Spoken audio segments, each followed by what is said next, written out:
welcome to the channel. It's Adam ND72. So today we're back with my 2006 E55 AMG car. So we're out here in nice sunny Florida. We have a little bit of discussion to make about what the future of this car will be ever since of what happened when we went to the racetrack last week. So as some of you may or may not know, we went to the track last week. We went to a Sunday fun day. I've taken this car to the track before, and we got kicked out this time. Apparently the rules are if you are in a car that's made before 2006, which this one kind of is now made after 2006, you can't go any faster than 11.4. So we went 11.4 multiple times with us letting out of the 8th and hitting the brakes. And then I got my final warning, which you saw on the tape, where basically if I did it again, I would have been banned forever. Didn't want that to happen, so I had to go home that day, so that led me up to the decision to make. So the decision kind of make is, do I keep building this E55 to go faster on this track, or just leave it a fun street car and move on to one of my other cars that's the same M11 3K setup, but that hopefully would be more suitable to run for the track and be able to do like 10.05 class, 11.05 class, so on and so forth, and not get kicked out so quickly. This is the first time I ever got kicked out from a track. So we have the option. My options right now are my E55, which we're going to go over today and tell you all the pros and cons, why I like the car, why I think the car is cool, and then we'll show you the other car that I'm thinking to making it a lot more purpose-built to going fast. Because this one, as of right now, it's got 17-inch rims on the rear. I did eventually want to do a 15-inch conversion, but if I can't even go to the track, there's no point of that. I wanted to do a torque converter, I wanted to add more power, but once again, if I can never go to the track with this car again, unless I put a roll cage in it, that's what they want. They want a full roll cage. So that's a couple grand, and it kind of kills the funness of the car. So to go over what this car already has, it's kind of a low boost, simple bolt-on. It's VTEX top mounts, VRP's 92mm throttle body with my little mushroom filter, 77mm supercharger pulley, which isn't that small, a 176 crank VRP modular pulley down there, which is like the lowest boost you really could do. It's got belt wrap kit, it's got cooling mods, it's all tuned by VTEC. Nothing else really too crazy for power wise, and then it also has the full BC coilover suspension. It's got some Mickey Thompsons in the rear on 17-inch rims, so nothing too aggressive, but that's it. Full interior and everything in the car still, I race it with all the interior. I got all my crap in it right now, but we race with full interior and everything. So I already have some more parts for this car that I wanted to eventually up the boost and mess with some cooling stuff. So as of right now, certain parts that I will not do to this car if I'm never going to take it to the track again, I'm not really going to do a torque converter, and I'm not going to do the 15-inch conversion. I can save all those parts for my other build that we're going to show you a little bit. Just because this car has so many fun, streetable stuff. Like even with the BC coilover setup and how I have it set up, it is so comfortable to drive. It's got 4 seats, it's got a big trunk, it's very convenient to just drive it around. It sounds cool. I don't have a huge exhaust system or anything like that. Oh yeah, it's got long tube headers, but stock mufflers. And it's not a loud car. Like we're gonna fire it up right now. This is a very streetable car, and it makes a lot of cool, fun noises. We'll show you on the test drive, we'll get a little rev here, but it has a good supercharger whine. It's not like a weird drone inside. It's just a great street car that still is pretty fast. Now, I do want in a future video go take it for like a dyno pool and stuff like that. So we might add some more cooling stuff or just revamp some of my cooling stuff just to help out. Because I kind of want to see how much power this is. And then maybe one day we'll take it to Bradenton and go race there because they haven't really gave me any warnings yet. So the other thing about this car is it does weigh a lot, which we're going to weigh them in this video, my 2 new cars. Hopefully this weighs more than the new car I want to build. And is the effing doors. As you see, every time I go to the track, this car breaks. Last time I went to the track, the exhaust fell off. I still haven't got it fully bolted on. Another time I went to the track, my crank pulley broke off at FL2K. The pulley split. Another time I broke a coil, had to limp it home. Another time, as you see the doors, I crashed on the way home because I went to the track and it was raining. We couldn't race on the way home. I spun out, crashed it totally. This car has horrible record at the track. Never works at the track. So maybe it's about time to retire from a track car. It could be just a roll race car, it's fun daily driver, and a dyno princess. That's what we can make it. Just fun car. So another thing, like this car, like we're driving around now, it is so quiet and comfortable.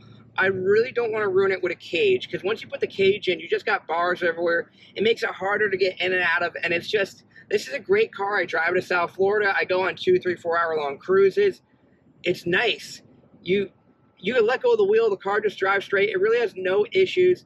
And as you can hear, even with the long tube headers, I'm not like screaming. It's not too loud. It is a little boat-like. I mean, it's just a car that weighs over 4,000 pounds, and it's like so long, but it makes cool noises. Like, it will show you, like the supercharger. The way I got this car set up, it just whines so effing nice, and you could just, and it pulls hard. So very fast, very fun car. I definitely think it could go in the 10s if I actually like got a good launch and probably a torque converter or something, or probably not even that, just needed a good go ahead. But it does need a little refining on the TC or on the ECU. So I just need a little bit dyno tuning and it probably would be perfect, but it's still so good. So I just can't bring myself to take it and cut it up. And the interior on this car is pretty effing nice. One or two little things. But if I put a cage in it, then you got to remove interior or cut in the interior. And I really don't want to do that. The car I'm going to show you in a little bit is broken right now and broken in a certain way. So we're going to get it to a location. We're going to talk about the car. I'm going to show you it, but the car is broken as of this moment. But I think it's going to be a better overall plan for the build, because also if I go back to OSW, which is so close for me, and they recognize the car, I'm going to get kicked out immediately and banned. If I bring the other car out, they don't recognize it. So I get to easily tell them, oh yeah, 2006. Oh yeah, we're good. And they probably won't give me any BS. I messed up by being honest and being like, oh yeah, it's an 04. So my bad 100%. But let's go home and get the other car. Let me show you that one.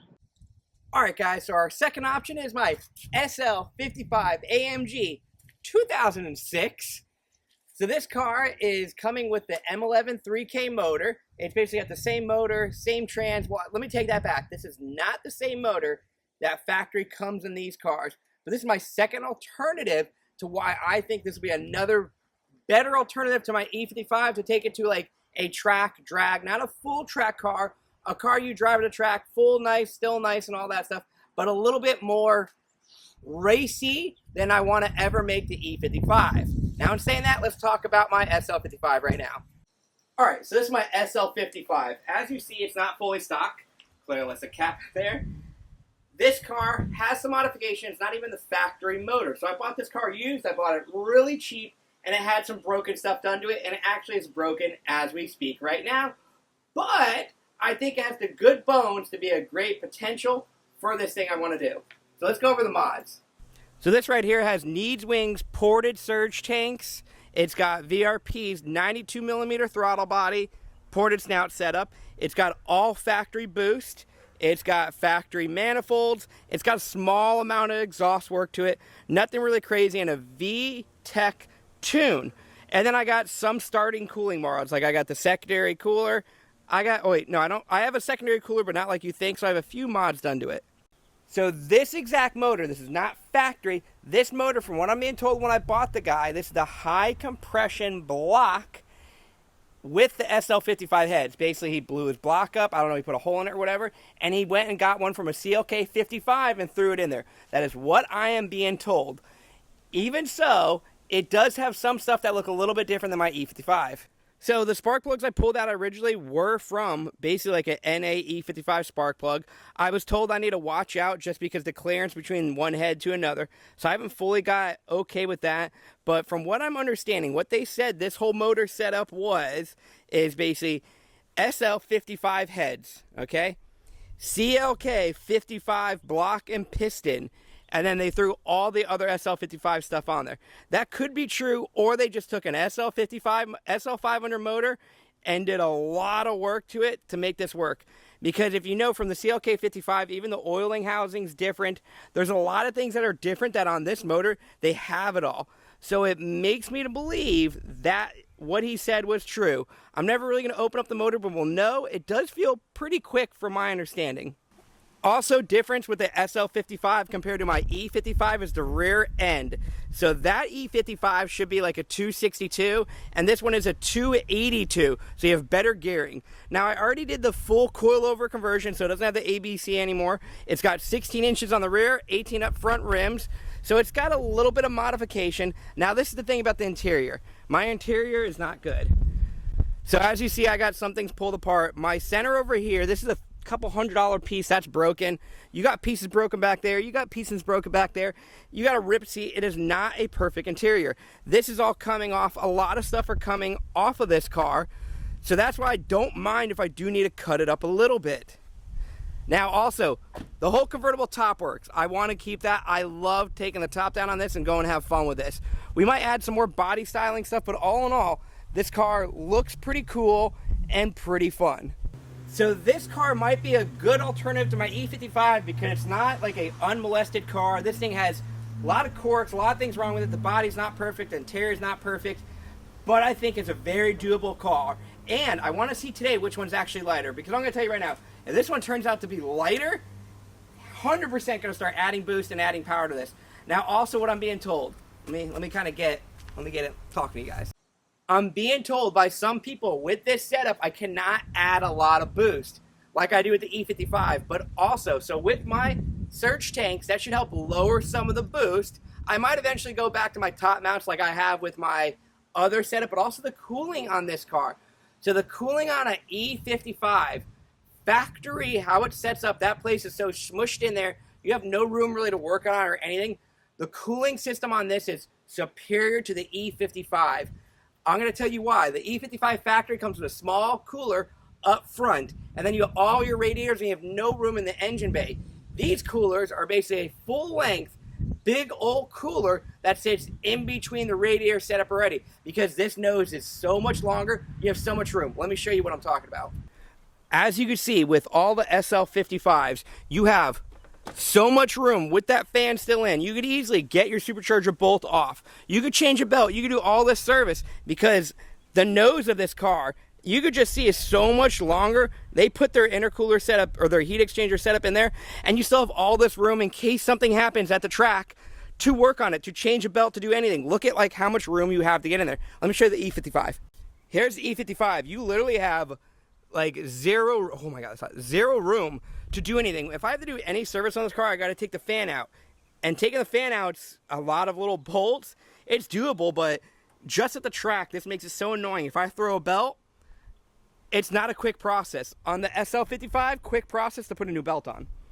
So right there's a big positive to SL55 on just serviceability at the track. If I throw a belt or if I do anything, I have all that room up there.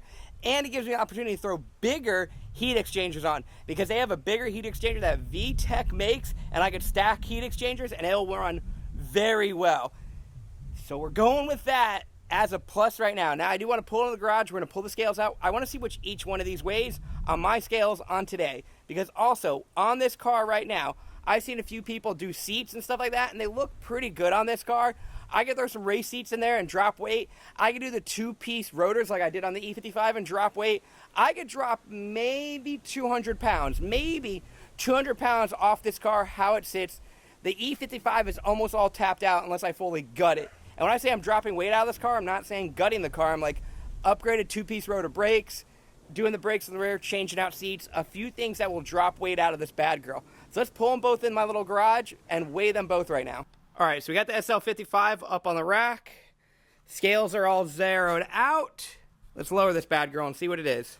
All right, make your guys' guesses now. Let's see what the SL55 weighs with my trim with all that stuff. It weighs 4,019, which isn't really too bad. Still a heavy car. The weight, not that bad weight distribution. Let's see if I can figure out how to go to front to rear. All right, so the front to rear is 52% on the front, 47.9 on the rear. So we would rather, it's almost a 50-50. That's pretty good from factory. Like, you really can't complain on that. Not bad. So right there with the SL55 in this exact setup and trim, it is 4,019 pounds, give or take. Now we're going to pull the E55 in. Now, like I said, with this SL, I could do the front rotors will eliminate some front rate, some front poundage with the two-piece rotors like I already did on the E55. I can pull some seats out. I can do some lightweight stuff where like the pulley is going to be lightweight. There's going to be a few things where you're going to lose a pound here and a pound there. But that's a pretty good start. Now, if the E55, for whatever reason, is in the threes, that's going to be crazy. I'm going to have to make some decisions. But I'm really hoping the E55 weighs like 41, 42. But we'll see. All right, we pulled the E55 in. We got the scales. One thing I did notice, which I really should have known, the wheelbase is longer on the E55. Just word of thought. All right, we got all zeroed out. Let's lower it down. All right, make your guesses. 40. Wow, yeah. So 41.58. That is a 140 pounds difference. That's a pretty big difference. Let's see what the front to right to left is. If I remember it. All right. Front to rear. Oh, we're in kilograms. I always accidentally hit the wrong button. So front to rear, it's more or less the same. 51.7 to 48.3%. Not bad, not bad. All right, so that's over a 100-pound difference in weight. And I could actually pull more weight out of the SL, mainly of just doing the same mods I did to this one. Like the two-piece rotors, it doesn't sound like a lot, but even 10, 15 pounds here or there does help out. So starting from SL55, how it's modified, to the E55, how it's modified, we are 100 and change pound less than the SL. So let me go over other couple like pros and cons of it. Okay, one other thing I found out that puts the SL55 in a better category is the E55 is a longer wheelbase, so that's a lot more weight and harder to transfer, and it's narrower. I found that all by moving the scales because I had to move them in and out from one to the other. So it's a narrow rear end from the E55 compared to a wider rear end on the SL. Also, on the wheel wells, you could definitely put a bigger tire under here because you could just see like how much like gap I have for this wheel when you compare it to the E55 gap. Like these wheels, I always have a problem. They poke a little bit and they're sunk in as much as I could. All right, so you guys throw your comment down below which one you think I should go with, but just going with the quick back and forth. SL55 weighs 100 and change pounds less, and I can lighten it more than the E55, unless I want to gut both of them, but I'm saying no gutting either of them. The interior in the E55 is way nicer. It's kind of hurt me to actually gut it up and put a cage if they ever need to. Also, the E55 is already known there where they need me to have the cage. The SL, I might get away with the SL with no cage for years because it actually has the roll bar that kind of looks like a cage. Also, serviceability. SL55, way easier to work on at the track because you have all that room in the motor than the E55. E55 does have a straight-up normal M11 3K engine. SL55 has that high compression one that they said they put in there. So I don't really know. I'm only running 18 PSI a boost on this. I want to see how much boost I can run on that, of how much pulleys I can add in power. Pro on the E55, already all modded, just need a cage. Con on the SL55, need to spend some money on that bad girl. That also would be fun to just see how fast we go. Maybe I'll just go get a pulley for the SL55 one day, go to the track, see how it is same day, adding a pulley. I can do fun stuff like that, where the E55 is kind of all modded out for that way. So I'm kind of up there. So throw some comments down below, guys. Tell me which ones you think I should make more of my, like, drive to the track, fun little road car, fun track driver where I'm not going to get kicked out. I can enter it in classes like 11.5, 11.0, 10.5, so on and so forth. Let me know which one you pick, the SL55 or the E55. I am leaning towards more the E55. If I do pick that one, it needs some work. But that kind of just is what it is. That's like the fun of all this. So hopefully you guys like the channel. Hopefully you like the videos. I got a lot more. Even my CLK55, I got a lot of parts ordered for that. The SL32 is definitely coming back. We got some big power mods coming for that. That's going to be a fun little project too. So hopefully you guys like the channel. Throw a comment down. Throw a like down. Remember, this is Adam at ND72, and I'll catch you guys later.